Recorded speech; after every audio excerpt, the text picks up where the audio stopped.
steaks and burgers are cultural mainstays, deeply embedded in how we celebrate. But recently, this staple has been reframed as a major metabolic threat.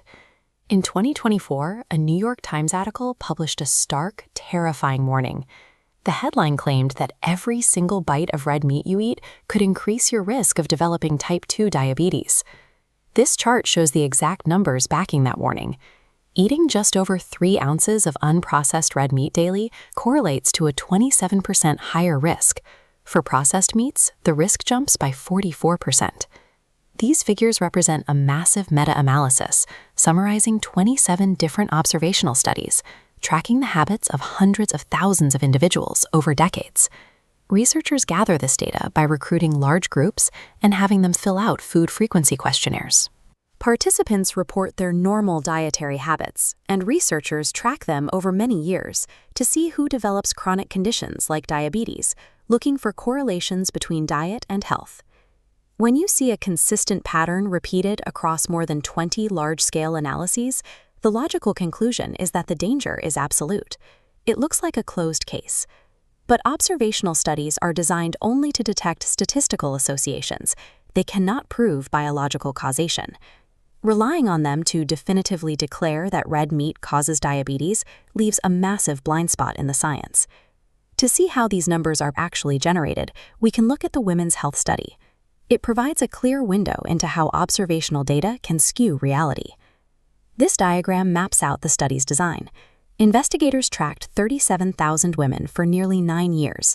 They divided the participants into 5 distinct groups, or quintiles, moving from those who ate the least amount of red meat all the way up to those who ate the most. The initial unadjusted findings were alarming. The women in the 5th quintile, the heaviest meat eaters, developed type 2 diabetes at a rate 124% higher than the women who ate the least. This massive gap introduces a critical statistical problem known as confounding. Confounding variables are hidden factors in the data that distort cause and effect. When you look closely at the highest consuming quintile, you find severe lifestyle differences. The heaviest red meat eaters also smoked a lot more, exercised much less, weighed significantly more, and consumed significantly less fiber. Their entire dietary and lifestyle pattern was completely different. Researchers understand this, so they apply mathematical adjustments to account for these differing habits.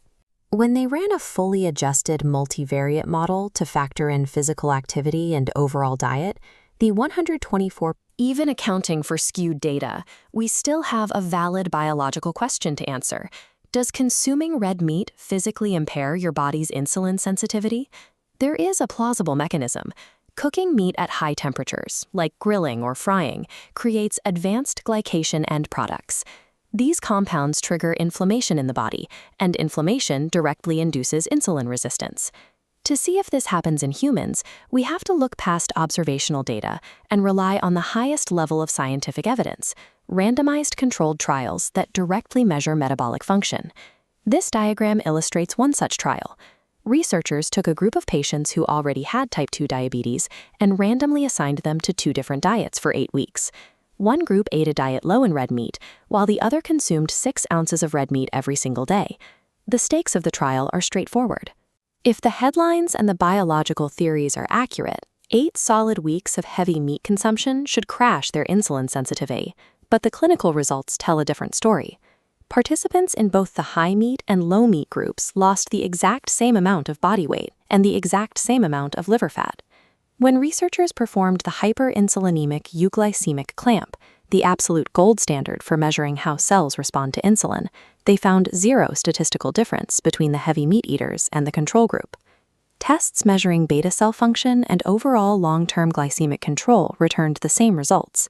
Neither diet underperformed the other. This flatline result is not a fluke.